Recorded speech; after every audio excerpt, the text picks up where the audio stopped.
अकबर और सभी दरबारी टकटकी लगाए संत को देखने लगे कि वो क्या उपाय करता है। लेकिन संत कुछ देर सोचने के बाद बोला उसे 1 हफ्ते का समय चाहिए और ऐसा कहकर वो बिना सलीम से मिले चला गया।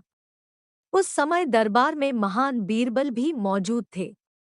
1 हफ्ते बाद संत आया और उसने सबसे पहले सलीम को बुलाया और उससे बहुत देर बातें की और उन्हें खेल खेल में यह सिखाया कि अंगूठा चूसना सेहत के लिए हानिकारक है, इसलिए उन्हें ऐसा नहीं करना चाहिए। और सलीम को बात समझ आ गई और उन्होंने सबके बीच कभी अंगूठा ना चूसने की कसम खाई।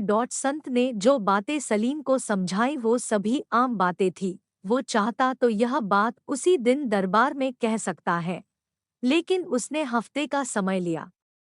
यह बात अकबर और दरबारियों को हजम नहीं हुई और उन्होंने इसे दरबार की तौहीन माना और अकबर से संत को सजा देने की मांग कर डाली।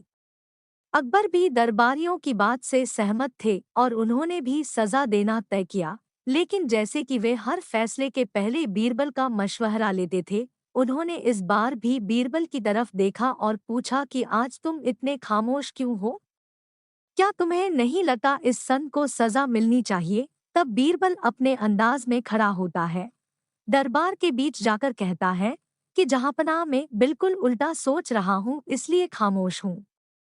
सभा में हल्ला मचने लगता है। सभी को आश्चर्य है कि उल्टा मतलब क्या?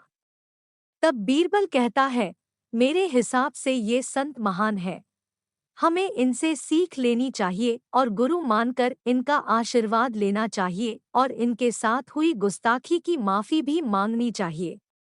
यह सुनकर सभी को गुस्सा आ जाता है और दरबार में कोहराम मच जाता है।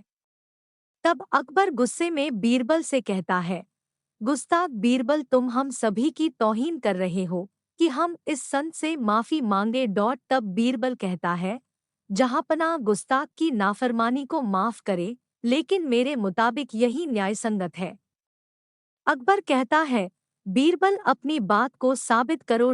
तब बीरबल बताता है, जिस दिन संत पहली बार दरबार आए थे और आप उनसे शहजादे की बात कर रहे थे, तब इनके हाथों में चुने की एक डिबिया थी जिससे निरंतर चुना निकाल कर वे खा रहे थे। लेकिन आज उनके हाथ में कोई डिबिया नहीं है, क्योंकि जब आप उनसे शहजादे की गलत आदत की बता कर रहे थे, तभी उन्हें अपनी गलत आदत का एहसास हुआ और उन्होंने 1 हफ्ते का समय खुद को सुधारने के लिए मांगा और अपने आप को सुधार कर उन्होंने आज सलीम को ज्ञान दिया।